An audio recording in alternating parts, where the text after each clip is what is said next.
नमस्कार मित्रों, spiritual SSG channel पर आपका एक बार फिर से स्वागत है। मित्रों, जैसा कि हम सभी जानते हैं कि इस मृत्युलोक अर्थात पृथ्वी लोक पर जीव जंतुओं की 84 लाख योनियां निवास करती हैं और उसी में से एक मनुष्य योनि भी है, जिससे हमारा और आपका चयन हुआ है।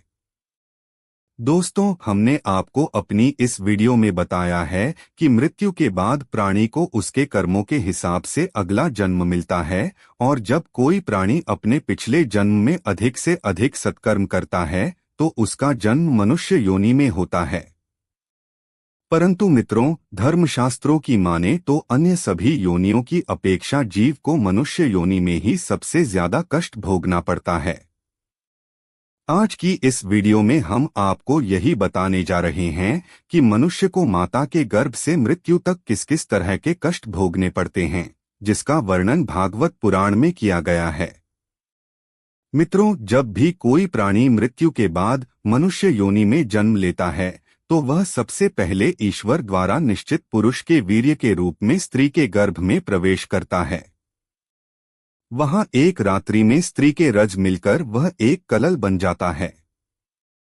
फिर 5 रात्रि में छोटे बुदबुद का रूप ले लेता है और उसके बाद अंटी के जैसे रूप में परिणत हो जाता है।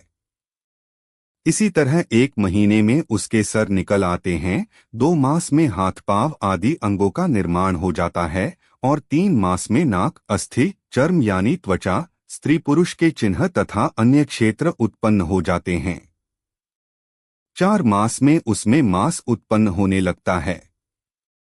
फिर 5वें महीने में गर्भ में पल रहे शिशु को भूख प्यास लगने लगती है और 6ठे माह से झिल्ली से लिपटकर मां के गर्भ में घूमने लगता है। उस समय माता के द्वारा ग्रहण किए हुए अन्नजल आदि से उसकी भूख मिटने लगती है। वह अशुद्धियों के उत्पत्ति स्थान में पड़ा रहता है। वह सुकुमार तो होता ही है, जब वहां के भूखे कीड़े उसके अंग कुतरते हैं तब अत्यंत पीड़ा के कारण वह बेहोश हो जाता है।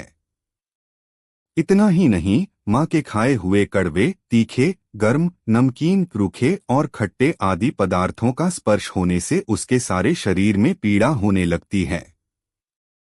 वह जीव माता के गर्भाशय में झिल्ली से लिपटा और हाथों से घिरा रहता है।